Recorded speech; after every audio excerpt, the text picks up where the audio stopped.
నర్సంపేట మున్సిపాలిటీలో green resort లో ఈ రోజు బీఆర్ఎస్ పట్టణ పార్టీ ఆధ్వర్యంలో ఏర్పాటు చేసిన మున్సిపాలిటీ 30 వార్డుల ముఖ్య కార్యకర్తల సమావేశంలో పాల్గొన్న బీఆర్ఎస్ రాష్ట్ర సీనియర్ నేత అండ్ నర్సంపేట మాజీ శాసనసభ్యులు పెద్ది సుదర్శన్ రెడ్డి, కాంగ్రెస్ పార్టీ రాష్ట్ర ప్రజలకు బాకీ ఉన్న కార్డును ఆవిష్కరించిన మాజీ శాసనసభ్యులు పెద్ది సుదర్శన్ రెడ్డి ఈ సందర్భంగా మాట్లాడారు.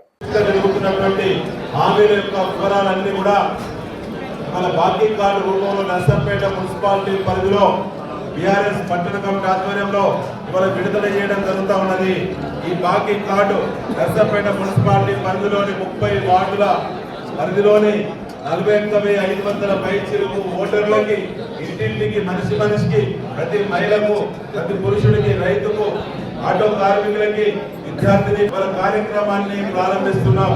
ఇట్లా నిజమేదో అబద్ధమేదో తేల్చి 1-2 సార్లు ఆలోచించి నర్సంపేట మున్సిపాలిటీ ప్రజలారా మరిన్ని అప్డేట్స్ కోసం మా ఛానల్ ని సబ్స్క్రైబ్ చేయండి.